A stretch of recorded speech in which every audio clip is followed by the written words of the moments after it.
Hello everyone, welcome back to Faith for Dummies. Hey Izzy. Hi Rob, how are you this week?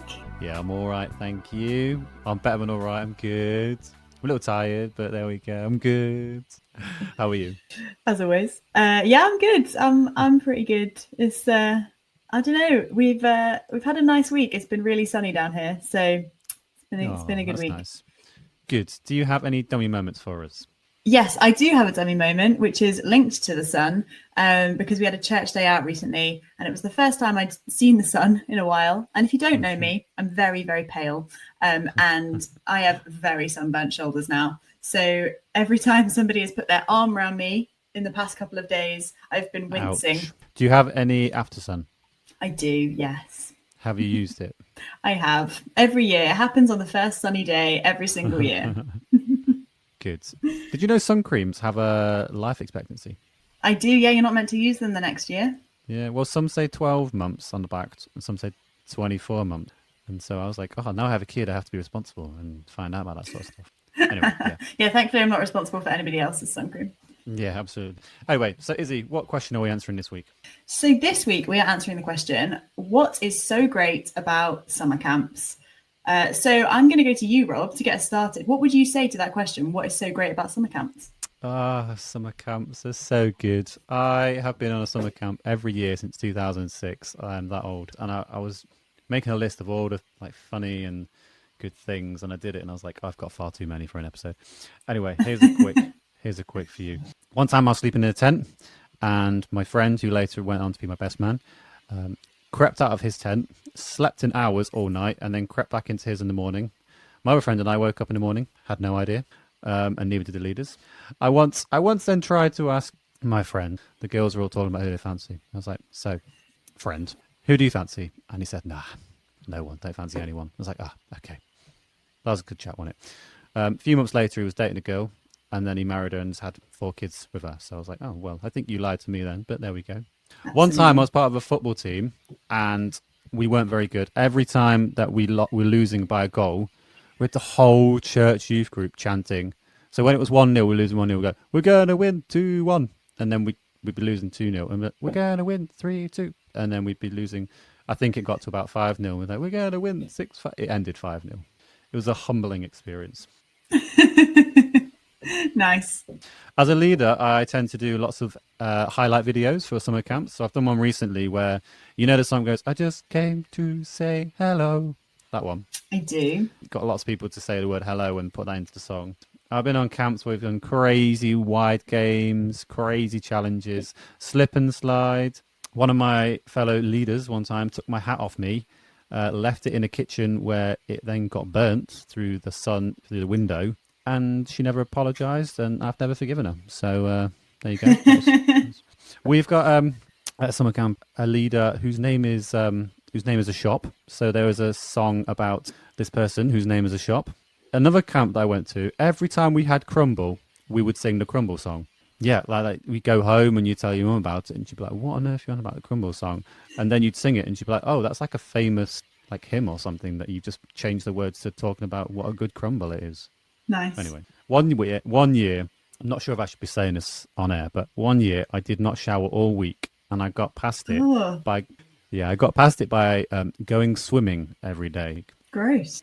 Izzy just looks disgusted right now. Anyway, yeah. And another thing that I wrote down was there was a song, Boys Be Top of the League song, which despite being 6 years ago or something, still remember every word to. And I wasn't even in Boys Be.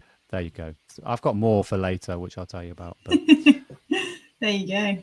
There you go. I think the one about hearing who people fancy and stuff, I loved when I became a leader, and my summer camp back home, we used to sleep in tents. And so one of the leaders was on night patrol, and we'd have to walk past the tents to make sure everyone was asleep.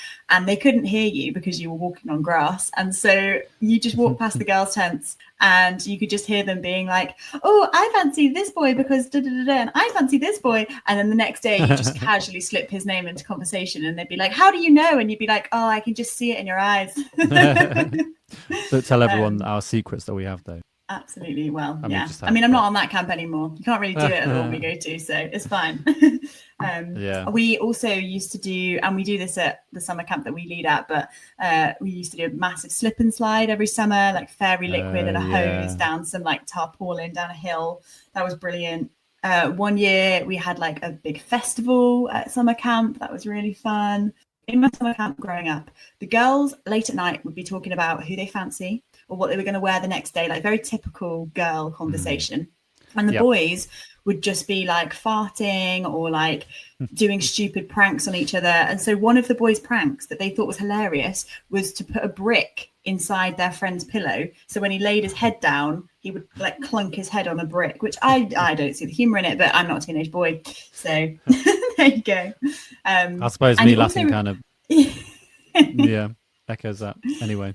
And you reminded me with your songs about we had a song on like kind of younger camps that we did, which was about getting your elbows off the table. So they had this game where if you'd finished your dinner as a leader, you weren't allowed to put your elbows on the table. And so if you leaned across to talk to somebody, you get your elbows on the table. And I'm not going to sing it because you don't want to hear that, but I'll sing it to you in person, Rob. And they would chant basically, get your elbows off the table. And then they would make you stand up. And at the end, they would go, stand up, stand up, stand up and sing us a song, a song. And if you were the leader who put your elbows on the table, you had to go to the front and sing a song into the microphone.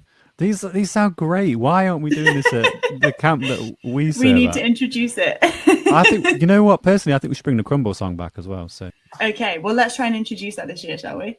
All right, okay. And on that, we've kind of already hinted at this, haven't we? But you and I actually met and then became friends on a summer camp, didn't we? Yes, we did. Yeah, 2 years ago, I think. Yeah, I think so. Something like that. Yeah, I don't know. Yeah, and we should say really that it's a Christian summer camp, isn't it? And we're leaders there. We're involved in the wider leadership of that and planning. We both take some of our young people from our churches. And so, yeah, it's just really cool. And it's really good, I think, as leaders to be able to invest in another charity that is investing in young people, and our young people benefit from it. So it's really, really cool. So what difference do you think it makes that we go to a Christian camp? Yeah, I mean, I've never been to a summer camp that wasn't Christian, so I can't necessarily speak into that kind of thing, but I've got friends that do like Camp America and all that kind of stuff. And I think the beauty of a Christian camp is that it has all of that fun stuff in it. Like you'll do sports, you'll do crafts, you'll do games, you'll do going on trips, like all of that kind of thing, hanging out with your friends for a week, staying up late. But you also get to invest in your faith and learn about Jesus. And I think it's such a lovely space. Like if you're already a Christian, you're probably in a church where there is provision for young people, but it's not all about young people. And you might not get much of a say in your church, but at camp, it's all about young people meeting Jesus and making it, relatable for young people, and having worship songs that you really enjoy and having talks that are completely relatable to your stage of life. And so I think, there's the beauty of kind of what the camp puts on for you is totally for you. But also you've got your friends around you, you've got your fellow Christian friends and leaders who are so invested in you knowing Jesus. And so you have all these moments throughout the day where you can study the Bible with somebody, you can ask somebody some really big questions, and the leaders love doing that. Like it's one of our favorite things, isn't it, Rob? Like if a young person comes up and says, can you just help me with this Bible passage, or can you just like answer some questions I've got about Jesus? And it's such a safe space to do that, and you don't have like a time limit of, oh, youth group's ended now, we've got to go home. So I think it's just a great place to learn how to listen to God, how to read the Bible, how to pray, to have your Christian friends around you. And you won't get that at a non-Christian summer camp. Yeah. Absolutely. And the friendships that I think that you make with people that you don't know and then go on to be like, I've seen people over the years have people become their bridesmaids over some meeting at these camps. And yeah, they're so cool. I've got a few, stories of when I was a young person or when I was a leader. I had a problem with my leg once. There was an opportunity to receive prayer for if you needed it. And we were praying for my leg, and the issue of it didn't heal. But what happened was there was someone next to me who came over and said they were being prayed for as well. I'm being prayed for my leg. You're being prayed for your leg. What's the matter? And I explained to him, and he explained to me, he's like, I can't believe it. Like, I've got exactly the same problem, except it's on my, the other leg to the leg that I had it on. And he was able to like speak to me and say, you know what, maybe we're not necessarily healed from this today, but we're not in it on our own. Like physically, you and I are here together, but also God's with us. It's just really cool. I think the best talk I ever heard was at camp. And that was on friendship, looking at Ruth and Naomi. I think we mentioned that in our last podcast. Yeah, one of the times when my wife was new to Christianity, when she was, 17 perhaps, she once went to every single seminar that they put on. And these seminars were optional. And there was probably 4 a day. And she said that she'd get back to her tent and her friends would have recorded videos on her old iPod Touch. That's how old she is as well. Yeah, I mean, these camps are great for growing as a person and friendships and the fun that they provide, but also what an opportunity to spend like a week, 5 days, whatever, just getting stuck in with the faith-based stuff around you and the speakers, the seminars, the workshop. What an opportunity. I mean, yeah, it's so good. I saw a meme the other day, Izzie. It's really funny. It was a youth leader on their own looking all sad, and a crowd of young people surrounded by the speaker being like, oh wow, what you said was amazing. And the youth leader was like, I literally said this message last Thursday and I did not get a response. And it's so true. It's so true. Like the amount of times that has happened to me, and my young people are like, oh, did you hear what they said? I say, yeah, I said it to you about 4 months ago. Yeah, we studied that passage last week. I'm not bitter about it. But I think on that as well, I've had the joy of knowing some of your young people and seeing them over a couple of years. And actually, some of them have come back as leaders, and I've seen some of them do talks. And what I'm thinking of one guy in particular who did a talk. I think he's one of your young people last year. And I sat with him afterwards and went through what his talk was like, and I was just full of praise for that. And I think, you I think were there and saw his talk, and that must have been such a lovely thing for you to see him go from young person to leader. And I think camps are a great, like really safe space where you can grow and learn about leadership. So you can start going to camps when you're 12 or 13, and you watch these speakers and you watch these leaders and you think, I want to be like that. And then you get to 19, 20 years old and suddenly you're one of them. And you're, leaning into whatever it is that Jesus has for you, whatever leadership it is that he's got for your life. And that's so exciting. Yeah. I completely agree. And I went to loads of different camps as a teenager and from 12 really. And I can honestly say they were so good, so much fun, but it is definitely better going as a leader. I cannot stress that enough. I feel like I get more out of it. It feels more fun in a way. Maybe it's because I was perhaps not as confident or a bit more shy when I was a young person. But even as a leader, I feel it a blessing to go to these camps and serve. Yeah.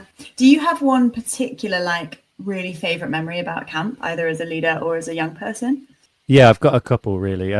One time I took a group of young people as a leader, as the leader, the main leader. And I only had one other leader go with me. And I think it was just really bad planning because the ratios, while they were okay, they were probably not the best, really.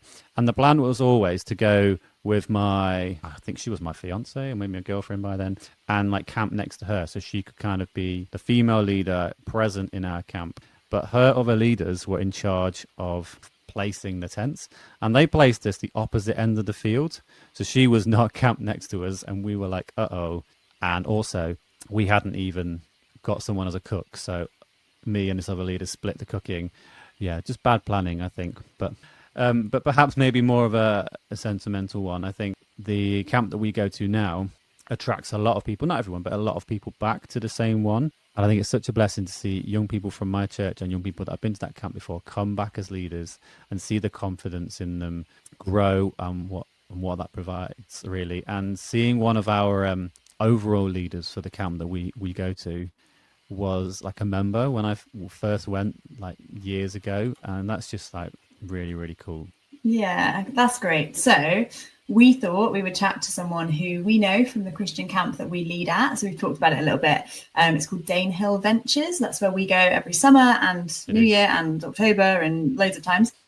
She's called Emily and she works on the staff team there. So I thought I would chat to her and see what she had to say about camp.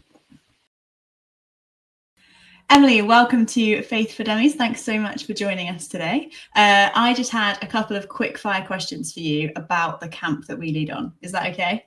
Yeah, I'm ready. Let's go. Okay, so can you tell us what you do at Danehill Ventures? What is your role? The basics of what my role is that I do marketing. So I get to hang out on social media and chat to people there. And I go on visits to youth groups and I promote camp that way. Great. And you get to hang out with young people at camp, presumably. Oh, yeah. I also go to all the camps. I forgot about that. And there's a lot of camps over the summer and throughout the year. Can you tell us what kind of things we get up to at Danehill? So many things. So we do sports and like craft activities. We do like meetings where we sing worship music together. We pray. We hear from the Bible and someone explains it in a really helpful way so that you can understand it. And we also have small groups where you can ask questions and really get to know people in like a safe space. Also, the food is incredible, and I always forget to mention that, but like it's top tier every time. Apart from those things, or maybe including those things, what are your favourite things about leading at camp? So it might be specific to leading, but what are your favourite things about leading? I really love to chat.